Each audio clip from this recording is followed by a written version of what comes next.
Okay, here it is, April 28th, 2016, and some of the national park roads are open in Yellowstone, but not all of them, especially in the southern portion. But all of the main attractions, well, let me not downplay some of them, but things like Old Faithful and some of the prime wildlife viewing areas are still open, and accessing the um, Grand Canyon of the Yellowstone River is available, as well as Mammoth Hot Springs and upward north out of the park, the Boiling River, for example. So let's talk about a potential itinerary coming out of the Denver area. So um, what I would propose is to make a loop kind of through the park, taking advantage of what is open and available, and then still swooping down to Jackson on your way home or on the way up and getting to view Grand Teton National Park, which is here, and then following this route back to um, Colorado.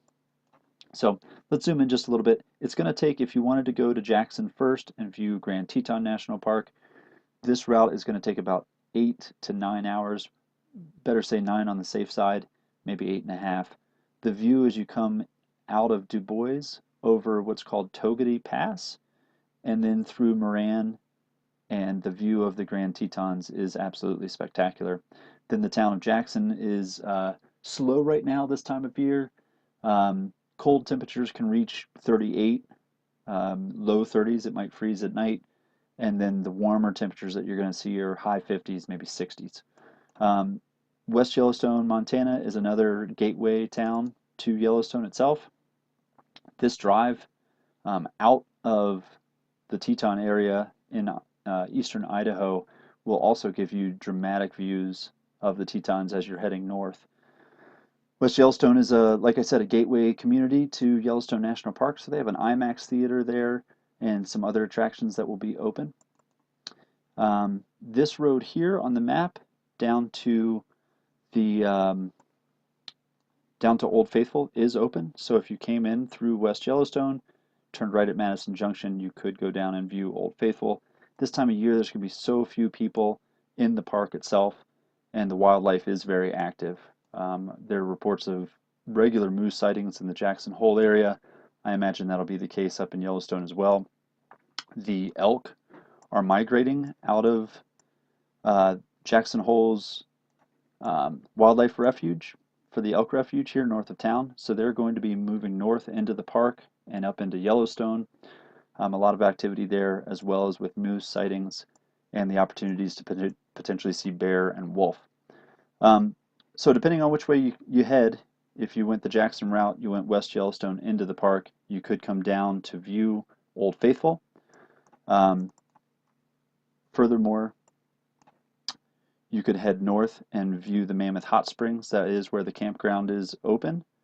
So there are campgrounds that are open though in Jackson Hole and West Yellowstone. These are commercial campgrounds though, like KOAs and things along those lines. Within the park, the Mammoth Hot Springs um, campground is the only one available. Then you can shoot up here and take a soak in the boiling river. I think I sent some information on that to you guys in the original email. And then as you traverse east out of the park, the Lamar Valley is very popular for wildlife viewing. Silver Gate and Cooke City are these very small mountain towns that are neat to view in and of themselves. And the mountain driving that you'll experience as you're heading out of the northeast entrance is very breathtaking. The mountains are all going to be snow-capped, and in a lot of cases you'll see snow on the ground. And so then as you depart the park here in Cooke City, the drive down Chief Joseph Highway down to Cooke City is pretty breathtaking as well. Or excuse me, to Cody. So from Cooke City to Cody. And Cody's another gateway community to Yellowstone, to this east entrance, but it is unfortunately closed right now. But the town of Cody does have attractions, there are campgrounds there, and the like. And then you would make your way back down into Colorado, driving through Thermopolis. Thermopolis is the world's largest hot spring, and there are places where you can soak in the hot springs in the town around Thermopolis, or you can go to the park in town and just walk around and see see the geothermal feature. You'll obviously get to see quite a few geothermal features in the park as well, um, and also the Grand Canyon waterfall of the Yellowstone River, Old Faithful, Bulling River, and ideally some good wildlife. Now, that being said, this route, this loop, it's showing about 23 hours of road time, 1,305 miles on the road. So if you guys are considering to maybe change course because it is spring, you want warmer temperatures, heading over to southwest Utah and exploring some of these national parks, I just did a route that goes between our location in Arvada to Zion National Park and then just coming right back. So that mileage is roughly the same, 1,206, so just 100 miles less, significantly, well, not significantly less drive time, but less drive time all the same. But that is the most direct route. This is interstate driving the whole way. So if you did come this route, what I would suggest doing is stopping over in Moab, experiencing that destination, coming in through here by the Dewey Bridge and coming into the town, exploring around there. This is Arches National Park here and Canyonlands National Park over here. Then you could head up north, back on onto the interstate.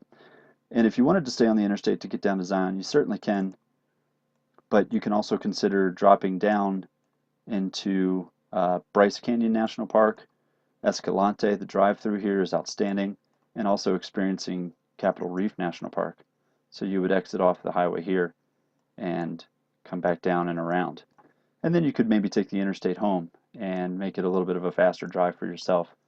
But it looks like the mileage and the driving is about the same. It really just has to do with whether or not you want to have a little bit of a warmer climate or you want some of that mountain, snow-capped peak, and pretty prolific chance of wildlife viewing. All right, let me know if you have any questions. This is Chris from Around the Park RV. Thanks so much.